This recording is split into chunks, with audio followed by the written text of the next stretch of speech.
Crafters, I'm Bernadette, and I'm really happy to share with you this glitter lace technique. It's a resist technique and it's gorgeous. Now whether this is an old tried and true technique for you or it's something new, one thing's for sure, it's easy, it's simple, and it produces great results every time. So join me, won't you? We're going to use some very common things that every crafter has and some things that you might have in your home office, and we're going to create some wonderful backgrounds and beautiful cards. For the glitter lace resist technique, you're going to want some lace. I recommend a synthetic, something that's relatively flat, unlike sort of a crocheted lace, which has a little bit more bulk and heft to it. You can either get the kind that comes on a bolt or a piece of a trim that you've cut to size.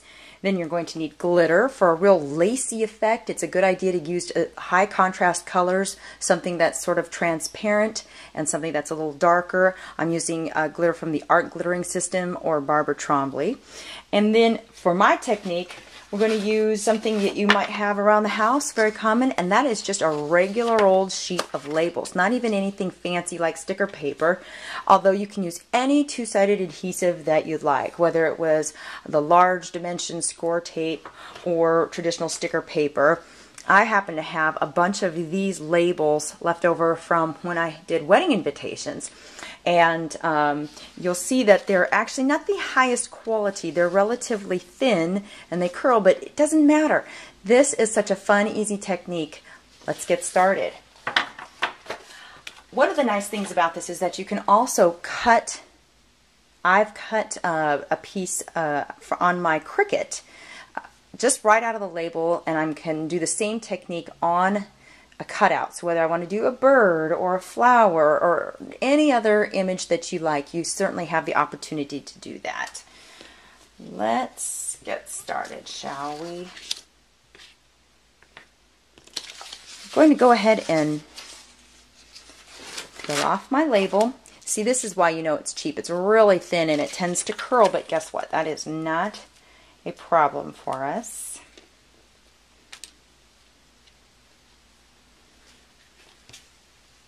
I'm going to pick out my lace.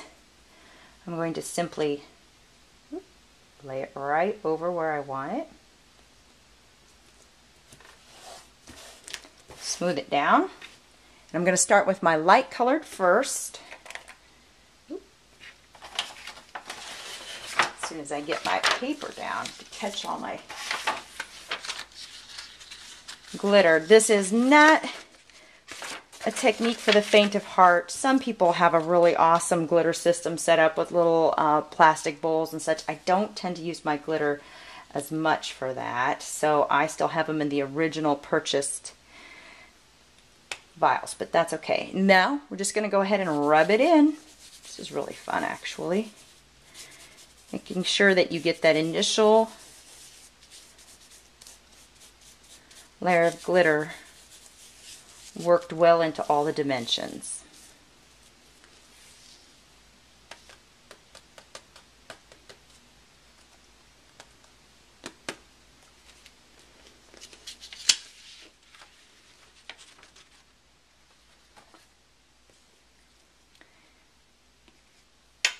Then I get my second glitter ready, and I'm going to just remove the lace.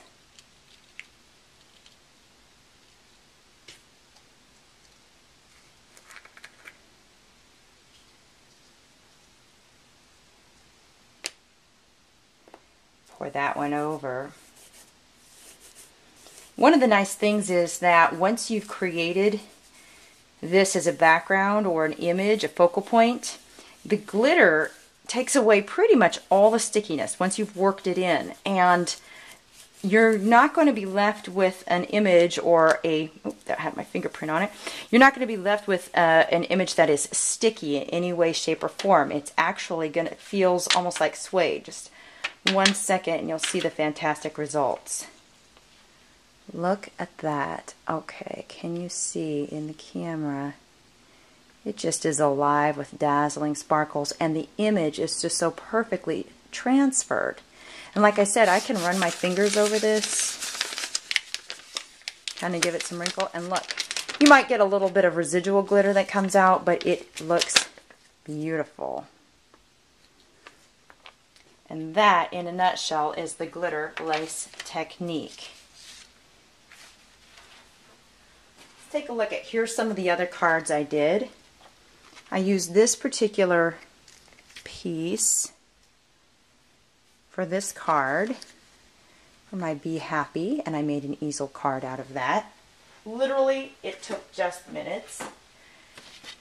Here was a card that I even submitted for a clean and simple design using the same lace pattern we just saw. Look at that, beautiful. And I just added a piece of double stick tape to the top and did a glitter technique that way.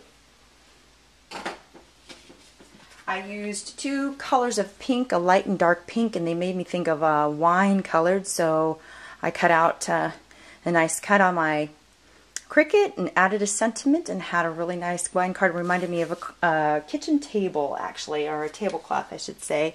And that was with that piece right there. Look how beautiful. And last but not least, here's one of the birds that I did. Now remember, when you cut this out, when you peel off your backing, let's see, you're going to be using the reverse. I won't even bother peeling that off. But this is the sticky side, so once I peel this off, I'm going to be working on the reverse. So actually the wing, I've already cut in reverse on there too, and just pop that up on some foam tape. And look at that beautiful, sparkly image of the bird. So that's it. I hope you enjoyed this. Again, whether this was review for a tried and true technique, or if this is going to be the first time for you to practice or play around with this, you're going to love the results. Thanks for watching.